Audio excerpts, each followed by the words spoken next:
Hello student, I am Sonam. Welcome back to my YouTube channel Apna Vidyalaya. आज के इस video में हम आप सभी को 2025 क्लास 10th गृह विज्ञान का यानी होम साइंस का बिल्कुल वायरल पेपर बताने वाले, और आप सभी का यानी कि 8 मार्च को ऐसा ही पेपर आने वाला है। ठीक है, आप लोग इस पेपर को जरूर तैयार करके जाइए। आपका पूरे के पूरे होम साइंस में 70 नंबर बिल्कुल पक्का है, क्योंकि इस पेपर जितने भी क्वेश्चन आप सभी के 8 मार्च के पेपर में आएंगे वो बिल्कुल यही क्वेश्चन पेपर से आएंगे। ठीक है, क्योंकि ये क्वेश्चन पेपर सबसे वायरल और वेरी मोस्ट इंपॉर्टेंट है, और इसमें जितने भी क्वेश्चन है वो बिल्कुल वायरल क्वेश्चन है। तो अगर आप लोग इस पेपर को पूरा तैयार कर लेती हैं तो आपका पूरा का पूरा 70 नंबर होम साइंस में बिल्कुल पक्का है। सबसे पहले कि आपको इसमें 3 घंटे 15 मिनट का समय दिया जाएगा, और आपको ये 15 मिनट में आपको इस पूरे प्रश्न पत्र को पढ़ना है। इस प्रश्न पत्र में आपको 2 खंड देखने को मिलेगा। खंड आप सभी को अ में, ठीक है, यहाँ पे क्या है 20 ऑब्जेक्टिव क्वेश्चन देखने को मिलेगा, जिसका आंसर OMR आंसर सीट पे आपको देना है। इसके बाद क्या है, यहाँ पे खंड ब में वर्णनात्मक प्रश्न दिया रहेगा, और इसके बाद यहाँ से क्या है खंड इस तरीके से अ स्टार्ट होता है, और यहाँ पे हम आपको पूरे के पूरे उत्तर के साथ बताएंगे कैसे आप सभी को लिखना है। ठीक है, किस तरीके से यहाँ पे आपको बनाकर लिखना है, क्या लिखना है, सभी चीजें इस वीडियो में बताएंगे। तो आप लोग सबसे पहले इस वीडियो को लाइक कर दीजिए, चैनल पे नहीं तो चैनल को सब्सक्राइब करके बेल आइकन को जरूर प्रेस कर दीजिए, और आप लोग इस वीडियो को अपने सभी दोस्तों में जरूर शेयर कीजिए। यहाँ पे देखिए सबसे पहले है कि प्रसंख्या 1 से यानी 1 से 20 तक के ऑब्जेक्टिव क्वेश्चन है, पर क्वेश्चन 1 नंबर का हमने जैसे आपके बताया। और यहाँ पे देखिए पहला क्वेश्चन क्या है, और बहुत ही ये इंपॉर्टेंट है, इसमें से जरूर आपके पेपर में क्वेश्चन आएंगे। पहला क्वेश्चन है यहाँ पे कि निम्न में से सुरक्षित चेक है, इसमें से सुरक्षित चेक कौन सा है, वाहक चेक, क्रॉस चेक, दोनों या कोई नहीं। तो यहाँ पे ये जो क्रॉस चेक है ना, ये सबसे सुरक्षित चेक है, ऑप्शन नंबर बी राइट है। अगला है दूसरा क्वेश्चन, रोगी को ले जाने के लिए प्रयोग जो है करना चाहिए, किस चीज का प्रयोग करना चाहिए। तो देखिए चारपाई, डोली या कुर्सी या स्ट्रेचर। ठीक है, तो जब रोगी होते हैं ना उसको ले जाने के लिए स्ट्रेचर का यूज किया जाता है, ऑप्शन नंबर यहाँ पे डी राइट है। अगला है तीसरा क्वेश्चन, शुद्ध जल से होने वाला रोग है, यानी शुद्ध जल से जो है कौन सा रोग होता है। दूषित जल से देखिए सबसे पहले कि ये हैजा रोग होता है, ऑप्शन नंबर यहाँ पे क्या हो जाएगा, सी राइट है। पेचिस भी होता है, लेकिन क्या है कि इसमें आप लोग सबसे खतरनाक जो होता है रोग वो होता है यहाँ पे हैजा, तो ऑप्शन नंबर सी राइट है। अगला क्वेश्चन नंबर चौथा, वॉशिंग मशीन से बचत होती है, यानी वॉशिंग मशीन जो होता है कपड़े धोने का मशीन, उससे क्या क्या चीजों की बचत होती है। पहला कि समय का बचत हो जाता है, आपका उसमें जल्दी से कपड़ा साफ हो जाता है। दूसरा श्रम, यानी उसमें कोई मेहनत नहीं लगती है, आपको आप लोग मशीन में डालें और पूरा वो कपड़ा साफ करके निकाल देगा। और सर्फ यानी जो डिटर्जेंट पाउडर जो निरमा है वो भी कम ही लगता है, यानी इसमें से सभी, ऑप्शन नंबर यहाँ पे डी राइट है। अगला है क्वेश्चन नंबर 5, ठंडे स्पंज में क्या प्रयोग करना चाहिए। ठीक है, तो ठंडा है यानी कि ये ठंडा है, इसका मतलब कि इसमें बर्फ डालेंगे तभी ये ठंडा होगा। ठीक है, तो इसमें हमें बर्फ का यूज करना चाहिए, ऑप्शन नंबर यहाँ पे बी राइट है, यानी बर्फ का पानी या बर्फ। तो ऑप्शन नंबर यहाँ पे बी राइट है, बर्फ हो गया तो उसमें बर्फ का पानी भी आ जाएगा, सभी चीजें आ जाएंगी। अगला क्वेश्चन नंबर 6 यहाँ पे देखिए, क्वेश्चन नंबर 6 यहाँ पे दिया है कि वाटर फिल्टर में कोष्ठ होते हैं। वाटर फिल्टर जो है ना, इसमें कोष्ठों की संख्या जो होती है वो 4 होती है, option number D right. 7 number का क्वेश्चन है, मोतीझरा का जो है संप्राप्ति काल है। तो मोतीझरा का जो संप्राप्ति काल है ना वो क्या है, तो वो होता है 10 से, ठीक है, 30 दिन वगैरह होता है। तो यहाँ पे ये 10 ऑप्शन नहीं दिया है, यानी सबसे अधिक वाला ऑप्शन आपको चुन लेना है, ऑप्शन नंबर ए राइट है। कि जो शुद्धि होती है वो हृदय में होती है, ऑप्शन नंबर सी राइट है। अगला यानी फुफ्फुस धमनिया में, ठीक है, यानी हृदय में, ऑप्शन नंबर यहाँ पे सी राइट है। अगला क्वेश्चन नंबर 9 है, भोपाल दुर्घटना जो है किसका उदाहरण है। तो किसका उदाहरण है यहाँ पे देखिए, भोपाल दुर्घटना जो है वो रेडियोधर्मी प्रदूषण का उदाहरण है। इस तरीके से वहां पे विस्फोट हुआ था कुछ केमिकल्स के, ठीक है, तो वो रेडियोधर्मी के उदाहरण है, और जो कि वायु में फैले हुए थे। अगला क्वेश्चन नंबर यहाँ पे है 10, 8 से 14 वर्ष की आयु में नाड़ी की गति कितनी होती है। तो 8 से 14 वर्ष की आयु में जो नाड़ी की गति होती है ना वो 70 से 80 होती है, ऑप्शन नंबर डी राइट है।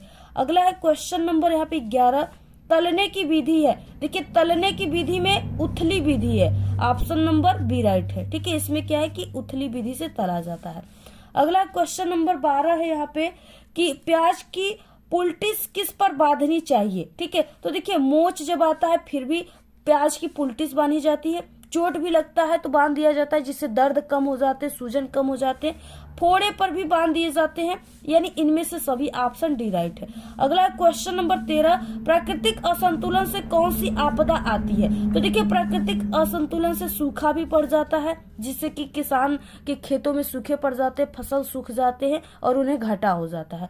बाढ़ आ जाता है, पूरे के पूरे एक गांव को ही लेकर चला जाता है अपने साथ। इसके बाद भूमि बंजर होना, ये भी होता है, और यानी यहाँ इनमें से सभी ऑप्शन नंबर डी राइट है। अगला देखिए क्वेश्चन नंबर यहाँ पे, अगर यहाँ पे हम देखें तो सबसे पहले यहाँ पे बाढ़ आना भी हो सकता है, सूखा, यानी इनमें से सभी ऑप्शन डी राइट है। अगला क्वेश्चन नंबर 14, सूती तंतु प्राप्त होता है। सूती तंतु किससे प्राप्त होता है? तो वो वनस्पतियों से प्राप्त होता है, जूट वगैरह से, ऑप्शन सी राइट है। अगला क्वेश्चन नंबर 15, क्षय रोग के रोगी के भोजन में किसकी मात्रा अधिक होनी चाहिए? तो देखिए क्षय रोग की जो रोगी होता है उसको प्रोटीन की कमी होती है, जिसके कारण उसको प्रोटीन की मात्रा उसके भोजन में ज्यादा होना चाहिए। प्रोटीन में दाल आ गए, अगर वो मांसाहारी है तो अंडा वगैरह आ गया, ठीक है, इस तरीके से। इसके बाद अगला क्वेश्चन नंबर 16 है, आदर्श बजट माना जाता है, यानी आदर्श बजट उसको माना जाता है, आदर्श बजट माना जाता है जिसमें संतुलित हो, यानी उसमें घाटा भी ना हो, बचत भी यानी ज्यादा ना हो, यानी उसमें क्या हो, वो संतुलित हो, option number A right. Question है, चेचक रोग फैलता है, तो ये चेचक रोग जो होता है वो वायु के द्वारा फैलता है, ऑप्शन सी राइट है। अगला देखिए 18 क्वेश्चन, भोजन कक्ष की देसी शैली में खाते समय खाना रखने के लिए कक्ष में होना चाहिए, क्या होना चाहिए? ठीक है, तो यहाँ पे देखिए क्या होना चाहिए, पाटा होना चाहिए, एक तरह से पाटा होता है देसी शैली में, तो पाटा होना चाहिए, ठीक है। अगर ये पाटा न रहता तो यहाँ पे छोटी चौकी हो जाती। अगला ने 19, शरीर की बाह्य सतह पर पाए जाने वाले कंकाल को कहते हैं, बाह्य सतह पर पाया गया यानी बाह्य कंकाल कहते हैं, ऑप्शन नंबर ए राइट है। अगला 20 क्वेश्चन, श्वास गति वो नाड़ी की गति में संबंध होता है, तो वो एक संबंध है 4 की होती है, ऑप्शन नंबर ए राइट है। तो इस तरीके से यह 20 ऑब्जेक्टिव क्वेश्चन है। इसके बाद यहाँ पे देखिए खंड ब दिया हुआ है, और यहाँ पे खंड ब में भी बहुत ही इंपॉर्टेंट क्वेश्चन है, आप लोग ध्यान से पढ़िए। प्रश्न संख्या 21 से लेकर 26 तक जो है अति लघु उत्तरीय प्रश्न है। प्रत्येक प्रश्न का उत्तर आपको अधिकतम 25 शब्दों में देना है, और ये 2-2 नंबर के सभी क्वेश्चन है, यानी आपको इसका आंसर बहुत करना है तो 3 लाइन में देना है, ठीक है। बाकी 2 से 3 लाइन में सिर्फ आपको आंसर देना है इसका, क्योंकि 2 नंबर में है और ये टोटल 12 नंबर का है। 6 क्वेश्चन है 2-2 नंबर के। लचीले बजट से क्या तात्पर्य है? 2 नंबर का पहला क्वेश्चन है, तो वो बजट होता है, लचीला बजट वो बजट होता है जिसमें गतिविधियों का जो आउटपुट स्तर में होने वाला बदलाव के हिसाब से उसको संयोजित होता है, ठीक है, वही लचीला बजट होता है। अगला क्वेश्चन देखिए 22 है, ओजोन परत का क्या महत्व है? तो देखिए ओजोन परत जो है ना, ये क्या होता है, सूर्य से आने वाली जो पराबैंगनी किरणें है, अल्ट्रावायलेट रे है ना, उसको पृथ्वी पर आने से रोकता है। अगर वो पृथ्वी पर आता ना तो हम यानी मानव जीवन, जीव जंतुओं का जीवन संभव न हो पाता, उनको कई प्रकार की बीमारियां हो जाती, जिसके कारण जो ये ओजोन परत है ना हमारे वायुमंडल में पाया जाता है, ये क्या करता है, हम लोगों की सुरक्षा करता है। और लोग होली दिवाली में ज्यादातर बम पटाखे फोड़ते हैं ना, तो ये ज्यादातर वायु यानी प्रदूषित होने से, धुआं और ये बम पटाखे से ये ओजोन परत का क्षय होने लगता है, इसलिए लोग कहते हैं कि बम पटाखे मत फोड़ो, ठीक है। तो यहाँ पे ओजोन परत का यही महत्व है कि ये सूर्य से आने वाली अल्ट्रावायलेट रे यानी पराबैंगनी किरणों से हमें बचाती है। अगला क्वेश्चन देखिए 23, नाप लेने की 2 विधियां का नाम बताना है। देखिए नाप लेने की पहला एक विधि है मापने की विधि हो जाएगी, और दूसरा है अनुमान लगाने की विधि। मापने की विधि में क्या है कि मापने के लिए आप सभी को मापे जाने वाले उपकरणों का उपयोग करते हुए आपको नाप लेना है।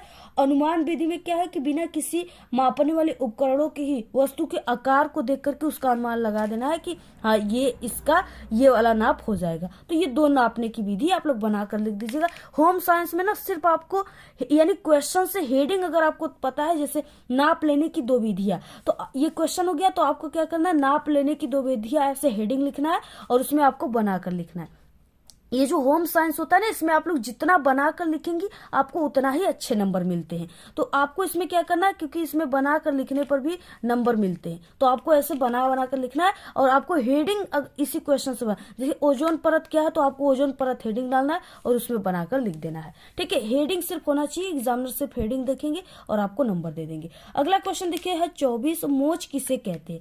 अब देखिए मोच जो होता है ना, जैसे क्या होता है, चलते चलते लोग थोड़ा सा ऐसे लड़खड़ा जाते जाते ही गिर जाते हैं, उनके पैर में मोच आ जाता है थोड़ा सा, ठीक है। तो मोच आने से क्या होता है, पैर में सूजन हो जाता है, पैर में दर्द होने लगती है, फूल जाता है गुब्बारे की तरह पैर 2 दिन में, ठीक है। तो क्या होता है, मोच का यही लक्षण होता है, यानी पैर जो है उसको टूटना नहीं कहते, उसको क्रेक कहते हैं कि क्रेक हो गया है, मोच आ गया है, ठीक है। तो ये सब चीजें होती है, यही सब चीजें बनाकर लिख देना है। क्वेश्चन दिया है खड़े होकर भोजन पकाने से क्या लाभ है, 2 नंबर का क्वेश्चन है। देखिए क्या है, रसोइया में जो है खड़े होकर के यानी विदेशी शैलियों में खड़े होकर भोजन बनाया जाता है। तो देखिए भोजन खड़े होकर पकाने से क्या है कि आपको जो भी चीजें घट रहा है आप लोग खड़े हो, यानी जो भी चीजें रसोइया में घट रहा है, कुछ भी है, कहीं जो है कलछा साफ करना है, कहीं कोई गिलास साफ करनी है, कुछ भी है, कहीं कुछ सामान लेना है, ठीक है, जो भी जीरा पचफोरन ये सब होता है, ये सब लेना है ना, तो तुरंत खड़े हो, तुरंत जाकर ले लियो, किसी से मांगना नहीं पड़ रहा है। तो ये चीजें होती है खड़े होकर। और बाकी अगर खड़े होकर कोई भोजन बना रहा है तो क्या होगा कि वो जो है वो चीजों को अच्छे तरीके से बनाएगा, और बाकी क्या है कि वो जो बना रहा है वो भी स्वस्थ रहेगा, क्योंकि खड़ा होकर उसका एक प्रकार का जो है वहां पे व्यायाम भी हो रहा है, एक्सरसाइज भी हो रहा है। तो ये सब चीजें हैं, बाकी कोई यहाँ पे बना करके लिखना है। अगला क्वेश्चन है ठंडे सेक की विधियां बताइए। देखिए ठंडी सेक का मतलब कि जैसे बुखार आता है ना, तो लोग क्या करते हैं, गांव देहात में जिसको बुखार आता है उनके मस्तक पे कपड़े को भे करके उसको क्या करते हैं, उसके मस्तक पे ऐसे रख देते हैं, जिससे उसकी जो गर्मी है यानी जो उसको बुखार आया वो धीरे धीरे कम होने लगता है। और क्या है, लोग ज्यादा बुखार आ जाते हैं तो क्या करते हैं लोग कि वो थैली में, पैकेट में, प्लास्टिक के उसमें क्या करते हैं, प्लास्टिक में बर्फ का पानी या बर्फ डाल करके उसको रख देते हैं लोग ना। तो वो क्या होता है, यानी ठंडी सेक की 2 विधि आप लोगों ने जान गए। पहला कि किसी कपड़े को भिगा करके रख देना, ठीक है, त्वचा पे जहाँ पे गर्म है। उसके बाद दूसरा कि किसी थैली में प्लास्टिक के बर्फ को डाल करके रख देना। 2 विधियां लिख लीजिएगा आप लोग। इसके बाद देखिए 27 से 31 नंबर का क्वेश्चन लघु उत्तरीय प्रश्न है। ये आपको 50 शब्दों में देना है, यानी आपको आधे से 1 पेज में लिखना है। ये आपका 4 नंबर का क्वेश्चन है। देखिए कार्बोहाइड्रेट एवं प्रोटीन पोषक तत्व की सुरक्षा के उपाय आप सभी को लिखना, बनाकर आप लोग लिख लीजिएगा। शरीर में जल के कार्य बताइए। शरीर में जल का बहुत इंपॉर्टेंट कार्य आप लोग जानते हैं, जो है जल से हमें ऑक्सीजन भी मिलते हैं। जल हमारे शरीर की जो है सभी चीजों को बनाए रखता है, यानी कि संतुलन बनाए रखता है। अगर जल है तभी हम लोगों का जीवन संभव है। तो जल के बिना हम लोग जीना जो है हम लोग नहीं जी पाएंगे। तो ये सब चीजें आपको बनाकर लिख देना है, और बाकी हमें जीने के लिए जल की बहुत ही आवश्यकता है। अगला क्वेश्चन देखिए 29 है। एक साइकिल का क्रय मूल्य, यानी क्रय मूल्य दिया है 1600 रुपए। यदि इसका विक्रय मूल्य 2000 रुपए है तो लाभ का प्रतिशत बताइए। एक क्वेश्चन आपके सवाल पेपर में जरूर आएगा, ठीक है। तो यहाँ पे ये भी बहुत ही इजी, बस आपको सूत्र याद है तो आप लोग सबको कर लोगे। यहाँ पे देखिए लाभ बराबर होता है विक्रय, लाभ बराबर विक्रय मूल्य, और यहाँ पे माइनस यहाँ पे क्या हो जाएगा, यहाँ पे क्रय, ठीक है, यहाँ पे क्रय हो जाएगा। तो यहाँ पे क्रय मूल्य ये होता है सूत्र। अब ये सूत्र याद है तो आप लोग रख लोगे। यहाँ पे देखिए विक्रय का मतलब वो विक्रय, यानी ये कितने में वो साइकिल को बेचा है, यहाँ पे तो 2000 में। तो आपको लिख देना है यहाँ पे 2000, और यहाँ पे क्या हो जाएगा, यहाँ पे क्रय मूल्य कितना दिया है 1600 माइनस 1600, ठीक है। तो जब इसमें से आप लोग यहाँ पे माइनस करोगे तो आपके सामने यहाँ पे कितना आ जाएगा, 400 आ जाएगा। तो यहाँ पे हमारा लाभ जो आ जाएगा, लाभ का प्रतिशत वो कितना आ जाएगा, 400। अगर यहाँ पे हम ऐसे निकालेंगे तो ये लाभ जो है यहाँ पे 4% आ जाएगा, ठीक है। बाकी यहाँ पे 400 ही आंसर रहेगा, ऐसे ही आपको इसको हल करना है। अगला देखिए 13 नंबर का क्वेश्चन, खपच्ची का प्रयोग कब और क्यों किया जाता है। खपच्ची आप लोग जानते ही होंगे, जैसे क्या होता है ना, जब लोग यानी कि ज्यादातर इसका गांव में यूज किया जाता है, शहरों में तो ये सब चीजें मिलती ही नहीं है। खपच्ची जैसे क्या होता है, जैसे किसी का पैर झटके में मुरक गया, ठीक है, कहीं क्या हुआ, क्रेक हो गया, टूट गया, तो पहले की जैसे हॉस्पिटल अगर नहीं हॉस्पिटल में जा सके तो पहले घरेलू उपयोग लोग करने लगते हैं। पहले क्या करेंगे, जहाँ पे उसको क्रेक हुआ रहेगा, जहाँ पे चोट लगी रहेगी, चाहे कुछ भी, उसको धुलेंगे, साफ करेंगे, कपड़े से पोंछेंगे। उसके बाद क्या करेंगे, बांस या लकड़ी के कुछ इस तरीके से खपच्ची बनाएंगे और उस खपच्ची को पैर में ऐसे पहना देंगे, ठीक है, जिससे कि वो अच्छे तरीके से चल सके और अच्छे तरीके से खड़ा हो सके। तो वही प्राथमिक उपचार में खपच्ची का प्रयोग किया जाता है, बांस या लकड़ी से इसे बनाया जाता है। ये सब। अगला देखिए 31 नंबर का क्वेश्चन है, भोजन पकाने के क्या उद्देश्य समझाइए। ये इंपॉर्टेंट क्वेश्चन है। देखिए भोजन पकाने से भोजन सुपाच्य हो जाता है, वो पचने योग्य हो जाता है, उसमें स्वादिष्ट वो हो जाता है, ठीक है। और बाकी उसका जो है यानी उसमें पोषक तत्व भी बढ़ जाते हैं, उसमें जो भी छोटे बहुत बैक्टीरिया होते हैं जैसे हरी सब्जियां वगैरह में चिपके रहते हैं, ठीक है, चाहे कोई भी मांस वगैरह हो गया तो उसकी बैक्टीरिया भी नष्ट हो जाती है और वो सुपाच्य हो जाता है, पाचन योग्य हो जाता है। ये सब चीजें आपको लिखना है बस। उसके बाद देखिए अगला, और आकर्षक का केंद्र भी हो जाता है। इसके बाद देखिए अगला क्वेश्चन यहाँ पे है कि आपको प्रश्न संख्या 32 से 34 तक दीर्घ उत्तरी प्रश्न है। प्रश्न 32 और 33 में विकल्प दिए गए, एक ही विकल्प को आपको उत्तर लिखना है 100 नंबर में, यानी आपको 1.5 से 2 पेज में लिखना है। 6 नंबर का क्वेश्चन है, 18 नंबर का क्वेश्चन, ठीक है। यहाँ पे 18 है, 3 क्वेश्चन है 6 नंबर के।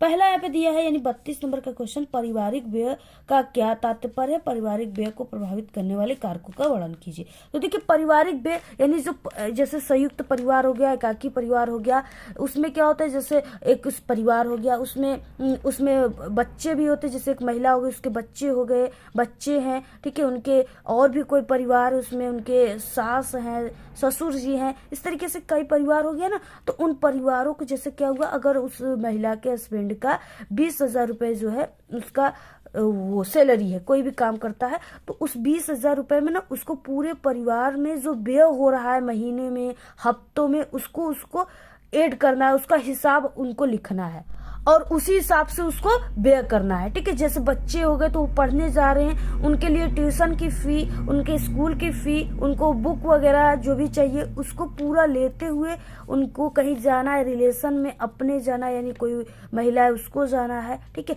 और बाकी उसको पहनने के लिए कपड़े वगैरह, घर की रसोइयाँ की सामान, ये सब चीजों को देखते हुए उसको यानी पारिवारिक व्यय यही होता है। ये सब चीजों को देखते हुए उसको क्या करना चाहिए, यानी बजट करना चाहिए, ठीक है। तो ये सब चीजें आपको बनाकर लिखना है। अथवा है गृह गणित क्या है, इसके महत्व को समझाइए। देखिए गृह गणित का मतलब क्या है, जैसे कोई भी महिलाएं हो गई, ठीक है, या गर्ल्स हो गई, उनको गृह गणित जानना बहुत जरूरी है। इसमें क्या होता है, जैसे आपको कोई भी रसोइया, जैसे कोई भी जैसे पैसे हो गए, तो पैसे अगर गृह गणित आप लोग जान रहे हैं तो पैसे आपको 20,000 दिया गया, उसके बाद 10,000 आपके पास है, उसके बाद 5,000 है, तो उसको आप लोग जोड़ कर रखेंगे कि हाँ टोटल हमारे पास इतने हजार रुपए हैं, ठीक है। इसके अलावा गृह गणित यानी अगर आप लोग सिलाई कढ़ाई बुनाई जानती हैं तो सिलाई में भी आपके गृह गणित चाहता है, आपको देखना होता है कि हाँ यहाँ पे 10 सेंटीमीटर का ये चीजें हमने काटा, यहाँ पे, ठीक है, यहाँ पे 5 सेमी की ये चीजें काटा, 10 सेंटीमीटर का ये चीज काटे। तो ये इसमें क्या है, आपको इसमें गृह गणित सिलाई में भी इम्पोर्टेंट। इसके अलावा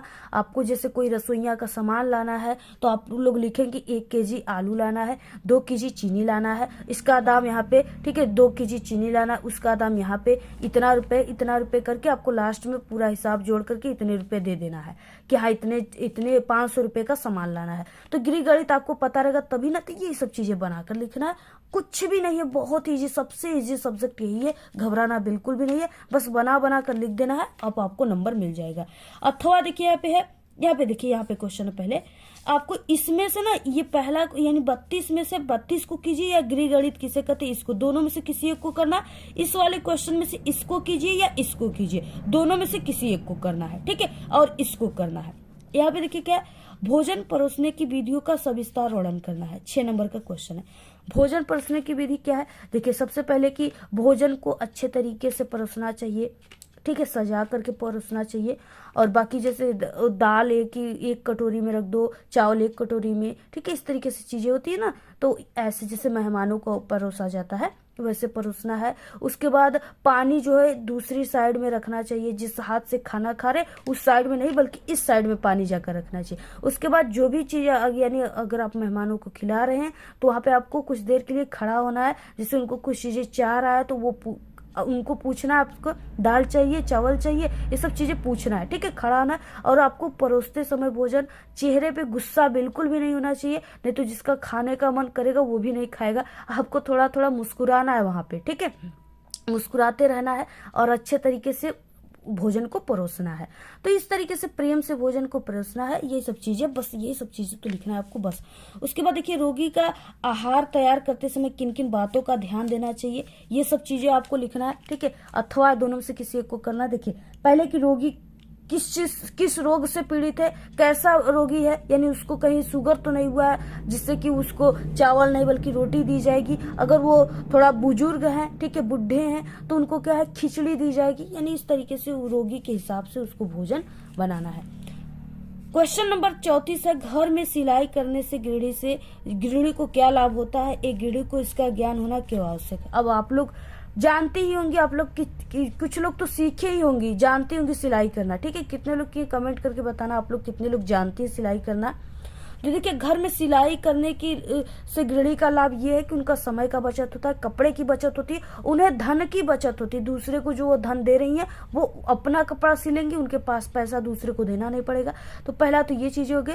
और ये गृहिणी को इसका ज्ञान होना बहुत ही जरूरी है, क्योंकि अगर उनको ठीक है सिलाई कढ़ाई का ज्ञान है तो वो अपना खुद से वो सेल्फ डिपेंड है, ठीक है। सेल्फ अपना भी और दूसरों के भी कपड़ों को सी करके वो पैसे कमा भी सकती हैं, ठीक है। और इन सब चीजों का बहुत ही जरूरी, दूसरे के घरों में नहीं जाना पड़ेगा, खुद अपने से सीखो, अपना ज्ञान बढ़ाओ, ये सब चीजें आपको बनाकर लिखना है। तो बाकी ये पेपर बहुत ही इंपॉर्टेंट है, ये सिर्फ एक मॉडल पेपर है, ये रियल पेपर नहीं है। हाँ, ये है कि इसको आपको तैयार कर लेना है। इसमें से जो है कोई, यानी कि आपके 5 से 6 क्वेश्चन तो कंफर्म जरूर आएंगे, तो आप लोग इसको तैयार कर लीजिएगा। और ऐसे ही क्वेश्चन पेपर में आते हैं। इससे पहले हमने एक पेपर और भी बताया, उसको भी एक नजर आप लोग जरूर देख लीजिएगा। बाकी अगर इस पेपर की पीडीएफ चाहिए तो टेलीग्राम चैनल को ज्वाइन कर लीजिए, लिंक आप सभी को हमारे इसी वीडियो के डिस्क्रिप्शन बॉक्स में मिल जाएगा, ठीक है। और शेयर कीजिए सभी दोस्तों में। तो आज के इस वीडियो में सिर्फ इतना ही। आपको वीडियो कैसा लगा? अगर वीडियो पसंद आए तो एक बड़ा सा लाइक कर दे, चैनल पे नए तो सब्सक्राइब करके बेल आइकन को जरूर प्रेस कर दे। Thanks, all the very best, bye bye.